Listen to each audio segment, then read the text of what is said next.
Okay, I'm gonna try to talk louder. I'm sorry, my windows are open. There's air conditioning's going, but hopefully you will understand me okay. So we're just gonna, today is not a ton new. I'm trying to take things nice and slow, be super clear with everything. Basically, my goal here is that we kind of get the basics of programming down in the next couple weeks, and then what I really want to do is you all, whatever you want to do, you can figure that out. Like there's so many things in Unreal, I can't possibly even begin to teach you everything, especially in just one class.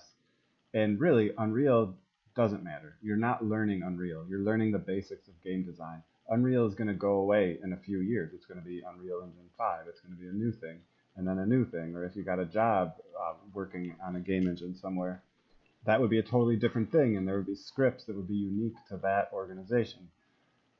The main thing is that you're able to problem solve, right? So I'm trying to give you like very broad, sweeping basics, like functions and variables, classes, objects, all those things to understand. And then what you can do with that knowledge is really expand on it and learn things much easier.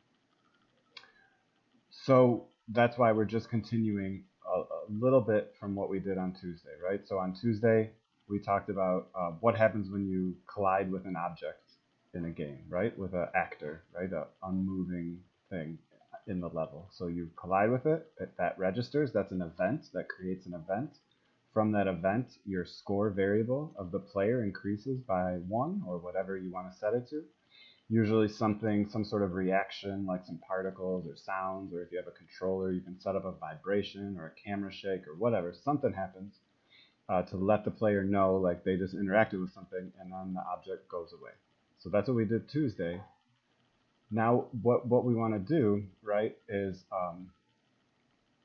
uh, when you collide with enough objects, something happens. So every time you collide with an object, there's a checker. Oh, I have some mistake somewhere. I don't know. There's some sort of checker that checks to see if you should do the thing yet. Well, it works, so I don't know what I did. So something's checking. Oh, the widget isn't coming up. Something's checking, do we have enough? And then once we do, a door comes up, right? And inside this door actor is a portal to another level. So that's what we're going to do, right? So now if you want to add new levels, I think some of you had different levels that you did before or whatever, so you can use those to travel to now. It's a really easy thing to do. Okay, so here's just a review, right? So right now we have when we collide, all that's happening is our score is going up, and you can see it in the upper left hand side, 4, 5, 6, and then nothing, right? So let's do something that's checking. We're going to make a function, right? That's checking if score is 6, right? A certain number, so let's make it 6 because I have 6 in the level. Then something's going to happen. In this case, the door is going to spawn, okay? So I'm using these certain things like a function and an event, right? An event is these red things. So let's open up our actor. So anything that's red like this, that's an event. Something happened in the game, right? In this case, the player, the first person character, overlapped with this actor, this statue, right? So this statue, something overlapped with it. We're reaching into that blueprint of the player that overlapped. We're getting the score, whatever it may be, 1, 2, 3, 4, 5, 6, and then we're increasing it by 1 and setting it to the new variable. See how all this logic is flowing? That's what that means, right? So this just means blue is an actor. So we're reaching into that blueprint, or just blue means like blueprint. We're getting that score variable, right? And notice the score variable is not in here because this is just one blueprint that's going to go away. There's 6 in the level. If we increase score by 1 every time, score would be 1 each time, right? Because each of these is a unique object in the level. We have a permanent, not permanent, but at least in this level, we have a permanent variable in this player called score, right? And so that's why we need to keep that in there, because this player is in the level the whole time, while this object in the level is gonna disappear, right? Because we're destroying it. Right? So we're increasing it by 1. We're printing that value out for now. We're going to eventually get a nice interface. making an emitter just so something happens and then we're destroying it. So what we're going to do is we're going to add in here a function. Okay? And functions are purple. They're in this event graph it's going to be blue, but you'll see anyway. I'm very visual, so I like all these colors. So let's make a function and say check if score is enough. Okay? So that's our function. Okay, so right away, there it's purple, right? We can go into our main event graph and we can put it in here. Check if score is enough. It comes up, right? And we just continue. So right now, nothing's going to happen at all, right? But that's just to show you we can add that functionality in there, right? Nothing's going to change in what we do, right? Still same thing is happening. Okay, we get 6, nothing happens. Okay. Okay. So we need to say check if score is enough, right? So we need to feed this function the score, right? The function needs to know the score, and that score is an integer. So I'm going to make a new variable, and we'll call it score. So in functions, a lot of times, most of the time, you're passing variables into them, and they're doing things. Okay. So in this case, we're passing the score in. Now, of course, that's not enough. It doesn't know what score you're talking about, right? I just wrote that in. That could be anything, right? That could be like bibbidi boop, right? It doesn't matter, right? I'm just making that up. And we're going to take the player's score, and this is also a variable we made up, right? I could rename this score like player's score. It doesn't matter, right? And you'll notice when we go back here, now it's called player's score. Right? So player's score is being checked in this function. We're passing it into that function. Right? So I'm just going to, just to be precise, right, I'm going to rename this player's score to check, maybe, right? And then that really lets us know what we're checking, right? So we're passing that in there. Check if score is enough. Now, of course, still, we're not checking, right? We have nothing set up yet. So we're going to say check if it's greater than or equal to 6. Right? And pull out here, branch. See, and all these colors mean things. So this green color is a integer, so a solid number. This red color is called a Boolean variable. It just means is it yes or no. So if it's no, we're not going to do anything. So we're going to leave false blank. Okay. But if it's true, for now, we're going to say yeah. So this is like our little check to see if we did this right. Okay, so set that up. Right? So it looks like this. Check if score is enough. Player score to check. Is it greater than or equal to 6? True. Say yay. Right? And maybe to check, oh, we'll just leave it at 6. Okay. So every time I see a little star, I hit save. Always be saving your work. This program crashes a lot. Right? So we go 1, 2, 3, 4, 5, and then we get this. Watch. Yeah. Right? Okay. So that means our logic works, and we can keep on programming. Okay? So now we don't want it to say yeah. We want a door to spawn to a whole new level. Right? So let's make that door. Okay, so I already made a blueprint. I'll just make a whole new one because we should review. So I'm going to say add new blueprint class. This is an actor because it's not going to be something that moves around. I'll just call this door to, oh, let's start it with BP. BP door 2 because I already made one to test before. So same thing, we're going to make a static mesh. I'll call it door. Now you have that starter content, so that comes with some doors, luckily, right? So you don't have to make one. So let's do like a door frame. And now this is pretty small. I'm going to check it before anything. I'm just going to put it in the level and check that this door, that the player can fit through it, which you can see probably not, right? Yeah, it's a bit little. So let's see. Let's just take it in the blueprint, and I'm just going to scale it up a bit.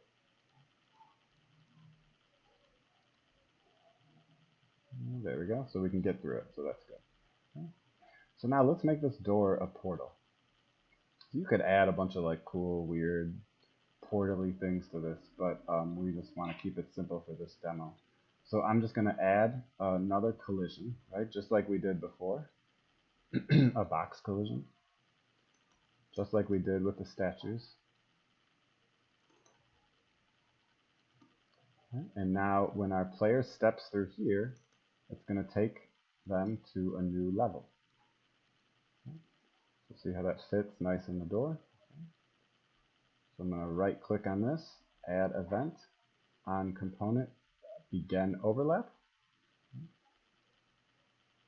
other actor. You know, there's a bunch of different ways to do this, but I guess why not? We could just say cast to first person character. And as long as this cast succeeds, we're going to do something. So say you had some NPCs, some non-playable characters. If they went into this door, nothing would happen. This cast would fail, right? Because they are not the first person character. So that's all that's checking. There's some other ways you could do this too. You could say get player character, and we could say equals. Does this equal, does whatever collides with this equal the first person character? So that could be useful too, but for now we'll just do this. Okay, so cast the first person character, and then all we simply have to do is say open level, and then name the level. So we have in the starter content, it comes with some maps. Right? So let's see, starter map, type that in. Now you have to spell it exactly. Sometimes I like to just go in here and copy that so that you know you're typing in the exact thing. Alrighty, so let's test it. So we're going to delete this door later, but for now it's just a test. Right? So it works. Now that was pretty nasty, right? It just like you abruptly went to the level. So we could do a few things to make that a little nicer. Remember, I'm hitting Alt to undo this, so I connect it, Alt click, and that undoes it. So let's say, let's get the camera manager. This is just some gameplay stuff that is just whatever camera is showing, get that, and then we'll do a fade. So you can do a fade. It's a simple little thing. So from alpha 0, so that means that it's solid, to alpha 1, so that it totally fades. And let's say that takes 3 seconds, and you can pick a color, whatever you want. I don't know, let's make it white just for fun. And then maybe you want to fade the sound, and you also want to hold it so it doesn't like clip back. Now, if we do that and go straight to open level, the level's just going to open right up, so we're not going to even see our fade. So we can put a delay. Right, so let's put a delay that's the same amount of time as the camera fade. And now that's a little nicer. Now there's still an issue where you're going to go through the door and your player can still move, but I guess there's some stuff. Why not? I can show you how to get rid of that, but let's try this first. It's a little tedious. Right. Fades. And a new level. Right? So maybe you would want to put on your new level a fade in as well. That could be something you could do as well. So let's say that you wanted to stop the player from moving, because that's a little awkward, right? So you go through, and I can just keep going, right? So that doesn't really make a lot of sense. So there is, because we haven't looked at booleans yet, I think maybe that's worth talking about here. So we can just add a boolean in our player called canMove. Okay? And I'll just do this on a few of these. You would have to do it to all of them, right? Turn, all this stuff. But let's just add it to the move forward. So we get canMove, do a branch, and when canMove is true, you can move. Right? You can move forward. So I'm going to copy that, paste it down here. When canMove is true, you can move right or left. This says right, but the axis value could be a negative number also. Right? Now canMove by default, we want our player to move, so we'll tick that to true. Okay? So nothing changes. Nothing changes at all. Right? It's true, so we can move. But we can go in here because we're casting into this player blueprint. When he overlaps, let's say set canMove to false. And then when you go through there, you won't be able to move. Right? So that's just like a lot of cool, very simple little functionality in there. Go through. Okay, oop, I stopped. Now I can still look around because I didn't set that one up. Right? So you could do it also in this mouse input as well, and that would stop literally everything, as if it was paused. We can't really pause the game, because if you pause the game, then you couldn't open a new level. So that's why I always, in my players, I always stick can move in there.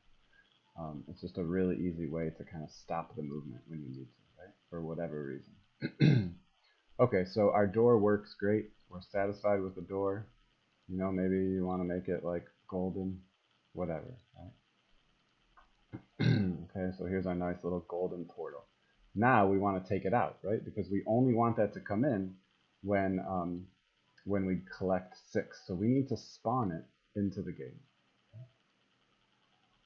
So we know that our little checker already works. Check if score is enough. It's greater than or equal to 6. We're going to say spawn actor from class. And we have a door. We made it door 2. Okay? And spawn transform is just where is it going to spawn. And we need to set that up. Okay? So right, see, if I compile, I get an error because it's saying there's nothing in the transform. Okay? So we can right click on this, in fact, and say split struct pin.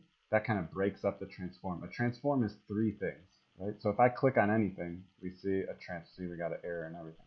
Everything has a transform, right? It's the location, the rotation, and the scale of the thing, right? So it's just asking us, where do you want to put this? How's it going to be rotated? How big is it going to be? Okay. So let's, just to know what the transform is, I'm doing this like a really easy way. This isn't necessarily the best way to do this, but it's simple for you to understand. So I'm going to put this in the map. And there I see, because snapping is on, I get nice clean numbers, so make sure snapping is on. And I see where we want it to spawn ultimately, right? 0 rotation, scale of 1, and then 910 and 370. So that's the transform we want. So we could actually make a variable, when we're done with our door blueprint, we could make a variable in here, a transform variable. We could call it door spawn location. And remember, I remember when I was learning programming, I didn't understand that you could call these variables anything. I'm making this up, right? So I could call it like, I don't know, door spawn blah blah. Okay, don't do that, but I'm just showing you that that's a thing. And then when we connect this to this, right, I'm just dragging in there and compile, we're not going to get an error anymore. And so let's set this up. So 0, 0, 0, and I think it was, what was it? I already forget. 910, 370. So we say 910, 370. Okay, so we know that's where we want to spawn our door. Right? And maybe eventually we want to make a little message, right? So we'll say print, for now anyway, and we'll say go through the door. Now there's some extra print things that you can do here, which is nice. So let's change the color maybe. Let's make it like green, because green is good, right? From a design standpoint. And we'll make it stay up there for a little longer, maybe 10 seconds. Okay, so we need to delete this one. And maybe let's move this statue back a little bit. Okay. So we test 1, 2, 3, 4, 5, and when we get this one, boom, there's our door. And we got a little message, go through the door. We go through it, stop moving, this new level, right? And so that's really it. There's not much more to show you. I think in the demo I was like spawning some particles as well. So maybe we can do that really quick. Spawn emitter at location. So this is kind of a review.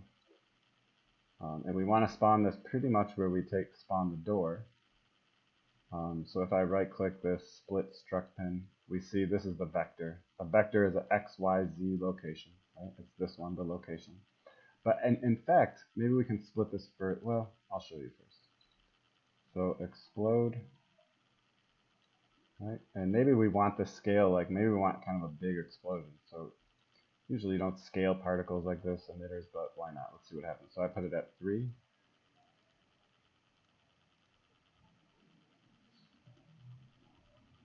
Oops.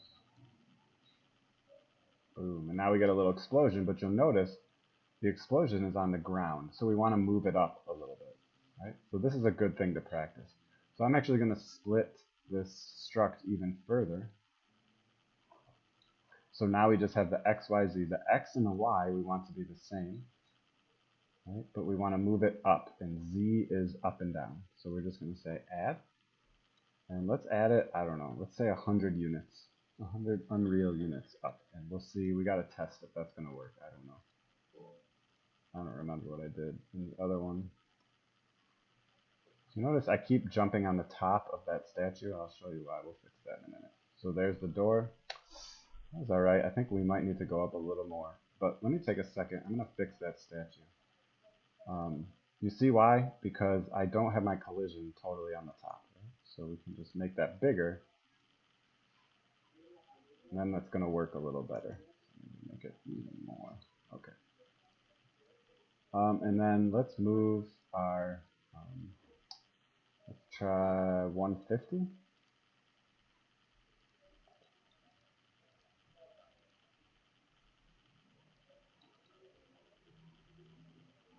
Now when I jump, see, it collides a lot nicer. Boom, so that was a pretty good location. All right, so there's our door, we go through it, voila. Okay. A few things I want to mention, just to get on record here. One thing I mentioned in class was with the sky, so maybe you want to get rid of the sky blueprint. This atmospheric fog is pretty crappy, I don't like that. Light source, you can always change your light source to be something a little different. So some of you are into horror games or sci-fi, so maybe your light would be, you know, something a little more dramatic. And then what I really like in visual effects, this exponential height fog, try that out. In this color, you know, you can totally like change the mood of your game by adjusting these things. Fog, make it nice and foggy. Maybe you want it like 0.5 or something, right? So there, now this looks much more swampy, right? So that's just some design stuff. One other thing to mention, this playing. If you fold down here, there's a few different ways to play your game. So I'm on this little teeny laptop. I always like to test in a new editor window, and then I like to make it full screen, right? So then that way I can see a little bigger what's going on, right? Boom, right? So next week we'll look at the interface stuff. So that's one way to play. Don't do standalone game yet. That does it. It builds it as a executable file. You probably don't want to do that. And then simulate is just shows you like what your level looks like without anyone playing it. So you can kind of like, if you have some non-playable characters or something like that. I know in that demo Freddie put up, they added rotating movement, which is kind of nice, right? Because now when I do simulate, these statues are going to turn around, right? Spin, which is kind of cool, right? So I can only see that when I do simulate. But otherwise, usually selected viewport or new editor window is the best way. One other thing to mention, G, as in Gary, that shortcut is really nice to see the game view. G. I think I mentioned that in the last video, but I don't remember. And then if you want to, while you're building out your level, you can also do immersive mode. Right? So now it's like you can really see what's going on and kind of adjust things as you might need to. Right? And then just hit F11 to get out. Right? Or you can go up here and just do immersive mode. So it's just some little quick things that I forgot to mention in class. Right? All right, so have fun with this. I'm really trying to go slow. I really want you all to understand what you're doing. Don't like copy me. Of course, copy these functions and stuff. But as you're copying them, understand what you're doing and why. Like I saw some people working in class, someone didn't connect this, right? So logically what this is doing is you're just setting player's score to 0 every time, right? So really check, like, look what you're doing on each of these, right? So that needs to be connected, for example, because it's not going to work if you don't have it exactly. But copying me is also not going to work because you're bound to eventually just miss a little detail. Whereas if you understand what I'm doing, you're not going to miss those details because you're going to be looking out for it. And just think about it logically. So it's something also we were talking about in class. If we put destroy actor like here, that's destroying this whole collectible. So all of this logic here is not going to execute. It's not going to run because we're destroying it, right? So there's like little things to just kind of think about. Think like a computer. Think kind of logically. Think in a step-by-step way, right? And ultimately, that's what I want you to get out of this class. Even though most of us are not going to be programmers, I am not the world's best programmer. But I understand it, and I can do these scripts and I can work with programmers a lot easier because I understand this stuff. At least I hope. Okay. So I think that's everything. Yes. Right. So let's see. I guess for homework, I'm going to talk about that. But it's like I was saying, I want us to eventually work towards you all kind of doing what you want to do and learning how to figure that out. So you're going to try to get caught up and understand how to do this, right? So by the end of lab or by the weekend, everybody should at least have this down, right? And have a little thing that you go and collect stuff. So that way we can continue interface stuff. Start that next week. But in the meantime, while you're figuring that out, you don't have to do an assignment around it. So I'm going to have you all do a reading. It's a reading students really like. It's just about game design and about the language of video games, how it's kind of like a new language, and how to work with that and create them more effectively. So that's the homework. And I'll talk about that in class too. I'm just kind of rambling. Okay, I'm going to stop. Thanks.